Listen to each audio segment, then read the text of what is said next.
We haven't really checked in on the Brock Purdy ongoing contract negotiation for a while, but we did get Adam Schefter, who joined the Pat McAfee show, to, I don't know if you can call it an update because it kind of comes across as speculation, but I'm going to tell you exactly why it doesn't sound like speculation at all. It actually sounds like this is probably a, a lot like the conversations that are happening in contract negotiations right now. And ultimately, in the end of it all, Schefter really doesn't believe that Brock is going to get as much as many people think he will get. So take a listen to what Adam Schefter had to say about Brock Purdy's contract negotiation and just listen to it carefully. Take a listen right here. And Brock Purdy obviously is going to want to get a deal done, and the Niners would want to get a deal done. But the issue is he's scheduled to make $5.1 million this season. He then could be tagged after next season for $41 million. He could be tagged the season after that for $51 million. So if you don't get a deal done with Brock Purdy and you're the Niners, and again, this would not be what Brock Purdy would want, I would imagine. Certainly not what his agent would want. He would play for $5 million this year, 41 next year, 51 the year after.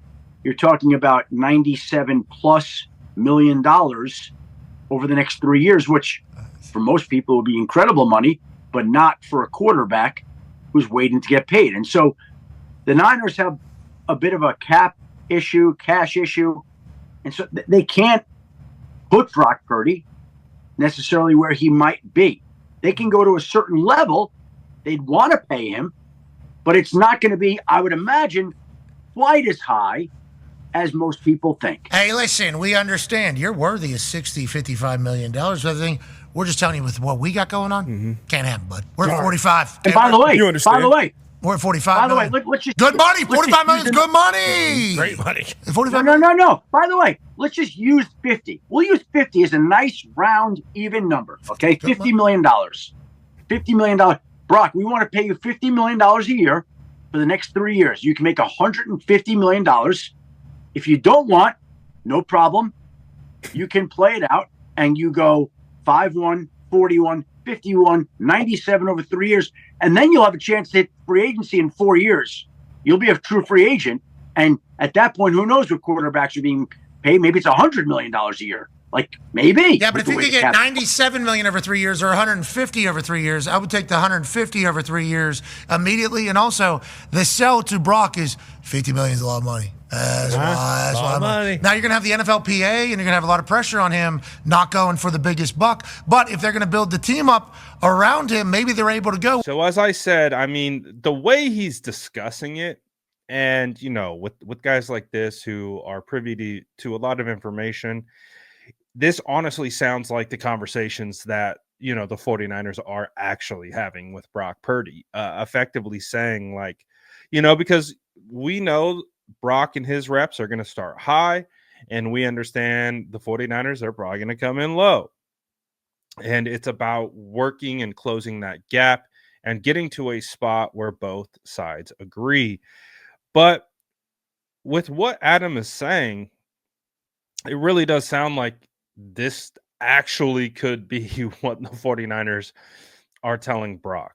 Basically, like, you know, we can't get to 55 plus. We get to 50 and we can do a shorter term deal. So we've already heard those rumors, right? Of I think it was Tim Kawakami talking about how the 49ers might be interested in a bit of a shorter structured contract that's maybe around 3 years in length, opposed to 4 to 5 years that most quarterbacks get, or at least franchise quarterbacks get, so that it gives the 49ers flexibility to treat it, you know, in the short term. And let's say by the end of that 3 years, if they decide, you know, it isn't what they want to continue to move forward on, they can get out of it and things like that.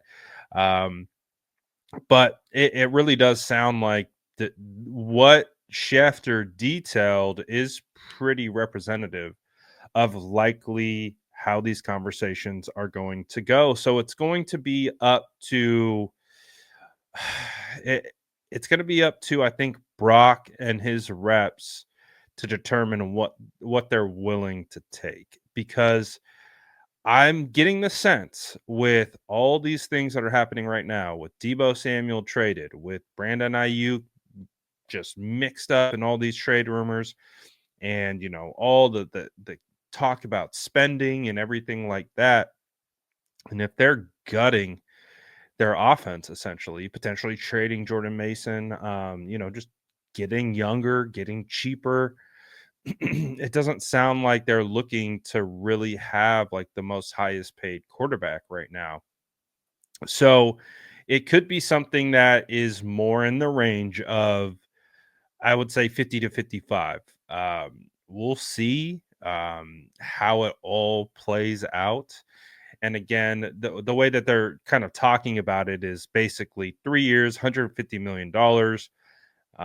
How much of that guaranteed, I think, is really a bigger kind of notion. You could always add on like a dummy fourth year with a team option on it to inflate the APY to make it look like Brock is getting 55, 60 around that range.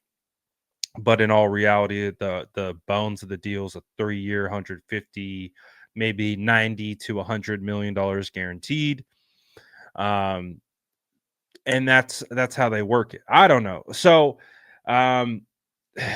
it's I think a lot of people assumed this was going to be an easy negotiation, and it was something that I've pushed back on quite a bit.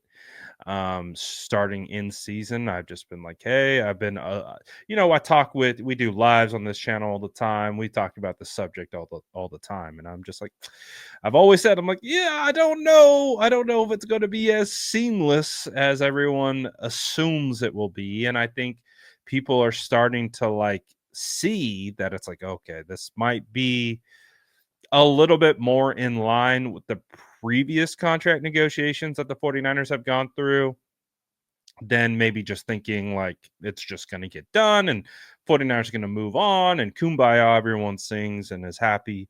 So I just hope, my hope, and kind of like echoing what Brock Purdy had said in his exit interviews, is that whatever they come to terms on, I just hope it happens by minicamp and OTAs. Because, like he said, that's when the season really starts for them. That's when the preparation begins. That's when you start working with the rookies. That's when you start working with the new veterans and free agents. And clearly, there's going to be a ton of moving parts. And it makes sense to have your quarterback there. And we don't want to hold out, right? Or a hold in. So I think there's multiple stipulations here for me to feel comfortable with it personally. If I have to give you my thoughts on it, um, I want it to be a deal where the 49ers can still build around Brock, can still add pieces, can still add free agents. It doesn't like you look at what's happening with the Cowboys and Dak, and just you can't have that. So it can't be that.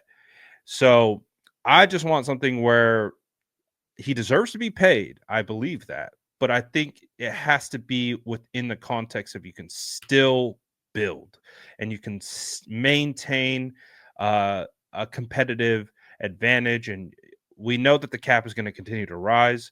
So I don't know, maybe throw a couple incentives in there, for winning Super Bowls.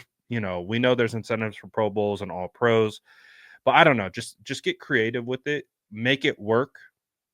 Because if he's winning Super Bowls and that triggers like a $10 million guarantee or a $5 million guarantee or something like that, I think that would be something that the 49ers would be willing to work for or work with. But ultimately, what I hope for is that it's a deal where Brock feels taken care of.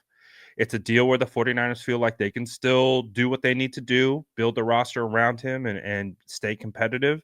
And it doesn't strap them for the future. And if they can come to terms with that and they can come to an agreement on that, that would be the ideal situation. The concern comes from if they can't, because what happens? Do they force him to play on this last year of his rookie deal? I don't know if he would play on the last year of his rookie deal. I mean, Brandon Ayuk wasn't going to play on, the 5th year option, which was going to get him 14 million guaranteed.